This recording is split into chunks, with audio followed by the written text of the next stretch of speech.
कहते हैं, जब अधर्म का अंधेरा इतना गहरा हो जाए कि लोग सांस लेने से डरने लगें, जब निर्दोषों की चीखें आसमान तक पहुंच जाएं, तब कोई आता है, एक ऐसा रूप जो खेलों में भी अद्भुत हो और युद्ध में भी अपराजय। लेकिन इस बार आने का रास्ता आसान नहीं था, क्योंकि जिस पल वो धरती पर जन्म लेने वाले थे, उस पल का हर रास्ता, हर दरवाजा और हर सांस मौत से घिरी थी।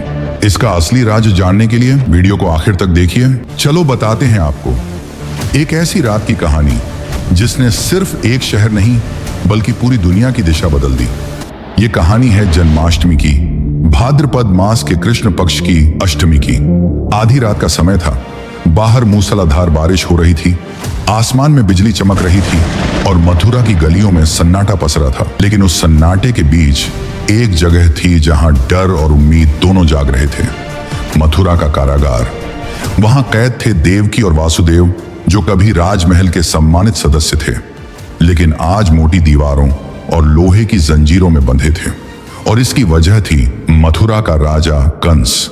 देवकी की शादी के दिन जब कंस अपनी बहन को विदा करने रथ में बैठा था, अचानक उसने घोड़ों को रोक दिया, क्योंकि उसके कानों में गूंजी एक आकाशवाणी, कंस, तेरे अंत का कारण तेरी बहन का 8वां पुत्र होगा। यह सुनते ही कंस की आंखों में डर नहीं बल्कि क्रोध की ज्वाला भड़क उठी। वह तलवार निकालकर अपनी बहन को मारने ही वाला था कि वासुदेव ने बीच में आकर कहा, कंस, अपनी बहन को मत मार, मैं वचन देता हूं तुम्हें उसकी हर संतान सौंप दूंगा। कंस ने मान लिया, लेकिन यह मानना किसी दया का संकेत नहीं था, बल्कि उसके मन में अब भी निर्दयता भरी थी।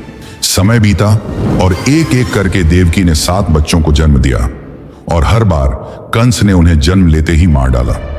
देवकी की आंखों में हर बार वही सवाल था, कब खत्म होगा यह? फिर आई वह रात, 8वें बच्चे की रात। घोर अंधकार में लिपटी मथुरा, बादलों का गरजता समंदर, मूसलधार वर्षा जैसे किसी बड़े चमत्कार की गवाह बन रही थी।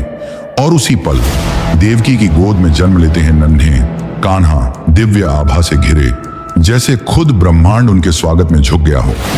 जैसे ही वे प्रकट हुए, कारागार के हर ताले अपने आप खुल गए, पहरेदार गहरी नींद में सो गए और वासुदेव के सामने एक चमत्कारी आदेश आया, इन्हें गोकुल पहुंचा दो। वासुदेव ने कान्हा को टोकरी में रखा, सिर पर ओढ़ा और तूफानी रात में यमुना की ओर चल पड़े। यमुना उफान पर थी, पानी कभी घुटनों तक आता, कभी कंधों तक, लेकिन हर बार लगता जैसे कोई अदृश्य शक्ति उनके कदम थाम रही हो। अंततः वे नंद बाबा के घर पहुंचे, कान्हा को यशोदा के पास छोड़ दिया और बिना समय बर्बाद करे वापस कारागार लौट आए, ताकि कोई शक न कर सके। अगली सुबह गोकुल में सूरज की पहली किरण फैली। लोग अपने अपने काम में व्यस्त थे, लेकिन उन्हें पता नहीं था कि उनके बीच स्वयं भगवान पधार चुके हैं।